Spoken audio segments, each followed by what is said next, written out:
सभी प्रतियोगी छात्रों को नमस्कार। इसमें जो हम एनिशिएंट हिस्ट्री पढ़ेंगे, सभी प्रतियोगी परीक्षाओं में जिनमें भी एनिशिएंट हिस्ट्री पूछी जाती है, यहीं से प्रश्न बनते हैं। सबसे पहला चैप्टर है मौर्य साम्राज्य। मौर्य साम्राज्य की स्थापना भारतीय इतिहास में एक युगांतकारी घटना है, विशेषकर इस दृष्टि से कि हम पहली बार किसी शासन व्यवस्था के अंतर्गत भारत के इतने बड़े भाग पर केंद्रीय सत्ता स्थापित हो सकी। इससे पूर्व भारत में राजनीतिक एकीकरण ऐसा विस्तार नहीं दिखाई देता है। मौर्य काल के साथ भारतीय इतिहास में एक नए युग का सूत्रपात हुआ। मगध पर मौर्य राजवंश की स्थापना करने वाला चंद्रगुप्त मौर्य प्रथम ऐसा भारतीय शासक हुआ जिसने बृहत्तर भारत पर अपना आधिपत्य स्थापित कर उसे केंद्रीय सत्ता में बांध दिया। अच्छा, मौर्य साम्राज्य के जो महत्वपूर्ण स्रोत थे वो कहाँ से लिए गए?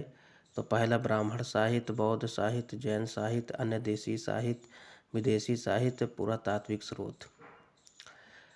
ब्राह्मण साहित्य, पुराण, विष्णु पुराण में मौर्य काल के बारे में जानकारी प्राप्त होती है। इसमें नंदवंश की उत्पत्ति एवं कौटिल्य के सहयोग से चंद्रगुप्त द्वारा इसे सत्यायुत किए जाने का वर्णन है। बौद्ध साहित्य, जातक कथा। तो यहाँ से एक प्रश्न ये बनता है कि जातक कथा जो है, जातक कथा बौद्ध धर्म से संबंधित पाली है।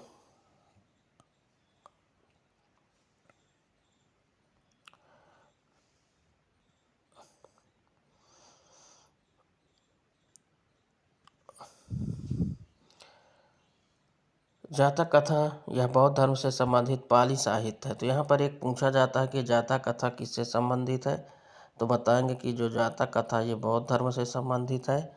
दूसरा प्रश्न ये बनता है कि जातक कथा किस साहित्य से है, तो पाली साहित्य से है। अगला, इसमें बबेरू जातक महत्वपूर्ण है। बबेरू जातक में मौर्य काल में पश्चिम एशिया से होने वाले व्यापार का उल्लेख है। तो याद रखिएगा, बबेरू जातक में क्या है कि बबेरू जातक में मौर्य काल में पश्चिम एशिया से होने वाले व्यापार का उल्लेख है। इसके बाद दूसरा है बौद्ध साहित्य, मिलिंद पन्नो। ये भी स्टेट पीसीएस का बहुत महत्वपूर्ण क्वेश्चन है, बहुत पूछा जाता है। यह मौर्य काल की परवर्ती रचना है। इसमें मौर्य काल के अंतिम चरण का विवरण है। तो याद रखिएगा, मिलिंद पन्नो में मौर्य काल के अंतिम चरण का विवरण है। इसमें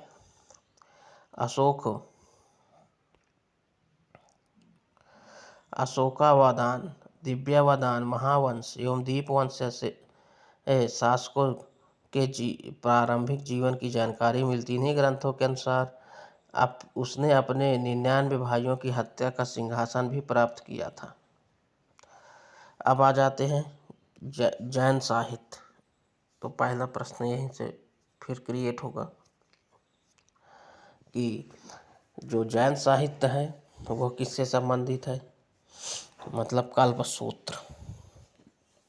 जैन साहित्य में जो कल्पसूत्र वो किससे संबंधित है, पहला प्रश्न यही बनता है। तो याद रखिएगा, कल्पसूत्र जो है जैन साहित्य से संबंधित है। यह जैन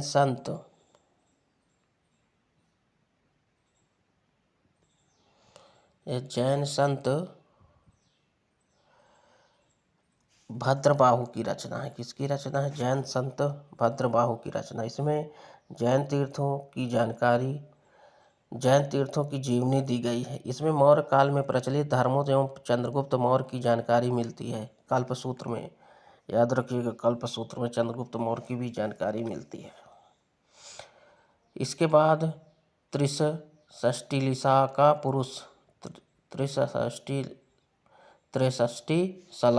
पुरुष, यह जैन विद्वान हेमचंद्र की रचना है। ये रचना पूछी जाती है कि त्रिषष्टि शलाका पुरुष, यह जैन विद्वान हेमचंद्र की रचना है, जिसे 10 पर्वों में बांटा गया है। इसका एक पर्व परिशिष्ट पर्वन है, जो वर्तमान में स्वतंत्र पुस्तक का रूप में प्राप्त है। परिशिष्ट पर्व में चंद्रगुप्त मौर्य तथा अंतिम नंदवंश शासन का वर्णन मिलता है। तो यहाँ से एक प्रश्न बनेगा कि परिशिष्ट पर्व में किसका वर्णन मिलता है, तो परिशिष्ट पर्व में चंद्रगुप्त मौर्य तथा अंतिम नंद शासक का वर्णन मिलता है। भद्रबाहु चरित, इसकी रचना रत्ननंदी ने की है। यह मौर्य काल की परिवर्तित रचना है। यह भद्रबाहु की जीवनी है। इसमें चंद्रगुप्त मौर्य मगध में 12 वर्षीय अकाल, जैन धर्म में विभाजन, भद्रबाहु के साथ चंद्रगुप्त का दक्षिण भारत की ओर चले जाने और चंद्रगिरि पर्वत पर चंद्रगुप्त के निर्वाण प्राप्त की कथा आदि का विवरण है भद्रबाहु चरित में। अब आ जाते हैं कुछ देसी साहित्य, जैसे अर्थशास्त्र यहाँ से भी बहुत छोटी परीक्षाओं में प्रश्न पूछा जाता है कि अर्थशास्त्र किससे संबंधित रचना है। तो ये अर्थशास्त्र राजनीति से संबंधित कौटिल्य की रचना है, जिसमें चाणक्य ने चंद्रगुप्त मौर्य के समय को लिखा, लेकिन इसका अंतिम संकलन 2री-3री शताब्दी में हुआ। कौटिल्य को हम किस नाम से जाना जाता है, यहाँ से महत्वपूर्ण प्रश्न बनता है। तो कौटिल्य को हम विष्णुगुप्त या चाणक्य भी कहा जाता है। यह संस्कृत में लिखित रचना है। ये भी बताइएगा कि अर्थशास्त्र किस में लिखित रचना है, तो ये संस्कृत में लिखित रचना है, जो गद्य पद्य दोनों में है। ये भी प्रश्न है कि क्या अर्थशास्त्र दोनों में है, तो गद्य पद्य दोनों में है। सर्वप्रथम इसे 1909 में A.R. श्याम शास्त्री ने प्रकाशित करवाया था। यह 15 अधिकरणों 180 प्रकरणों में विभाजित है। इसमें साम्राज्य विस्तार को नीति और चक्रवर्ती सिद्धांत, राज्य के लिए सप्तांग की अवधारणा तथा करारोपण व्यवस्था, प्रकार के करों की चर्चा आदि का विवरण प्राप्त होता है। साथ ही अर्थशास्त्र से मौर्य काल के सामाजिक, आर्थिक, राजनीतिक तथा सामरिक व्यवस्था पर व्यापक प्रकाश पड़ता है। मुद्रा राक्षस इम्पोर्टेंट रचना है। मुद्रा राक्षस किसकी रचना है? विशाख दत्त की रचना है। यह संस्कृत साहित्य का संभवतः प्रथम जासूसी नाटक है। मुद्रा राक्षस में चाणक्य को उस योजना का विवरण है जिसके अनुसार उसने अंतिम नंद शासक के एक मंत्री के षड्यंत्र में विफल कर चंद्रगुप्त मौर्य को राज सिंहासन का आसीन करवाया था। तो मुद्रा राक्षस किसकी रचना है? विशाख दत्त की है। मुद्रा राक्षस पर 17वीं शताब्दी में ढूंढीराज ने टीका की रचना की है, जो मुद्रा राक्षस की व्याख्या के नाम से जानी जाती है। कल्हड़ बहुत इंपॉर्टेंट क्वेश्चन है। कल्हड़ में पूछा जाता है कि इसमें किसका इतिहास है, तो कल्हड़ की जो है वो राजतरंगिणी है। इसमें कश्मीर का इतिहास है। यह 11वीं शताब्दी के अंत 12वीं शताब्दी के आरंभ की रचना है, जिसमें कश्मीर का इतिहास है। इसके अनुसार श्रीनगर का संस्थापक मौर्य शासक अशोक था। राजतरंगिणी के अनुसार अशोक की मृत्यु के उपरांत उसका पुत्र जालौक कश्मीर का शासन किया। राजतरंगिणी के अनुसार अशोक की मृत्यु के उपरांत जालौक उसका पुत्र जो है कश्मीर पर शासन किया।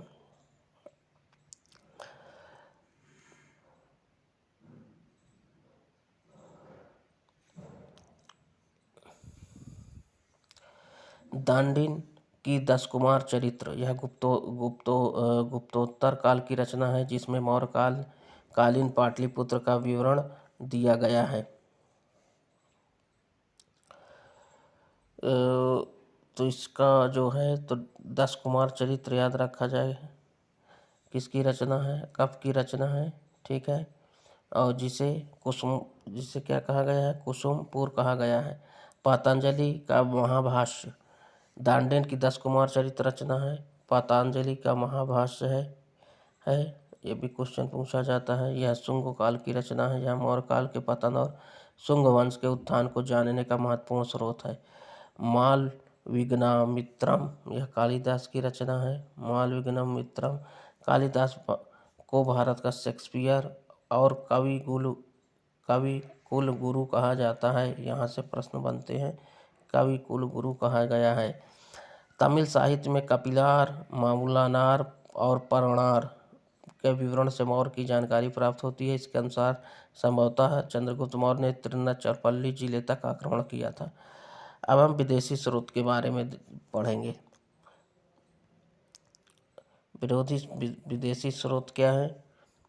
यूनानी और रोमन साहित्य 1784 ईस्वी में बंगाल के गवर्नर वारेन हेस्टिंग्स के समय भारत के अतीत के अध्ययन के लिए सर विलियम जोन्स के प्रयास से एशियाटिक सोसाइटी ऑफ बंगाल की स्थापना की थी। यहाँ से पहला प्रश्न बनता है कि एशियाटिक सोसाइटी ऑफ बंगाल की स्थापना किसने की थी? तो 1784 में सर विलियम जोन्स ने की थी। सर विलियम जोन्स ने ही पहली बार एंड्रोकोट्स या सेंड्रोकोट्स की पहचान चंद्रगुप्त के रूप में की। यह पहचान भारतीय इतिहास के तिथि क्रम में आधारशिला बन गई। मेगास्थीन कृत इंडिया, यह सेल्यूकस के राजदूत मेगास्थीन की रचना है जो अपने मूल रूप में उपलब्ध नहीं है। इस रचना का अंश उदाहरण के रूप में Strabo, Arrian, Pliny, Plutarch, Justin तथा डायोडोरस की रचनाओं से प्राप्त होता है। मेगास्थीन 6 वर्षों का मौर्य दरबार में रहा। इसमें निम्नलिखित में से तत्वों का उल्लेख किया।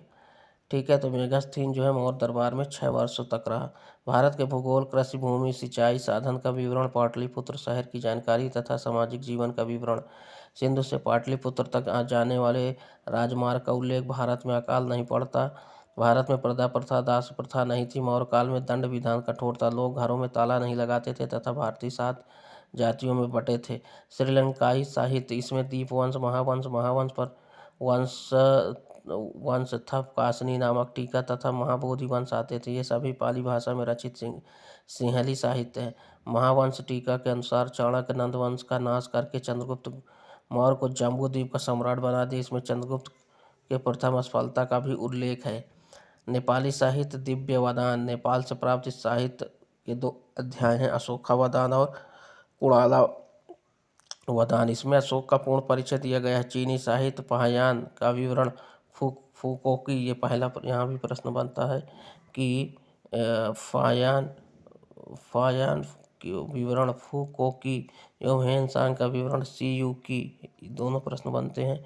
फाहियान और सीयू की मौर्य काल के सामाजिक तथा धार्मिक व्यवस्था पर प्रकाश पड़ता है। ये दोनों कौन से थे? ये बौद्ध यात्री थे।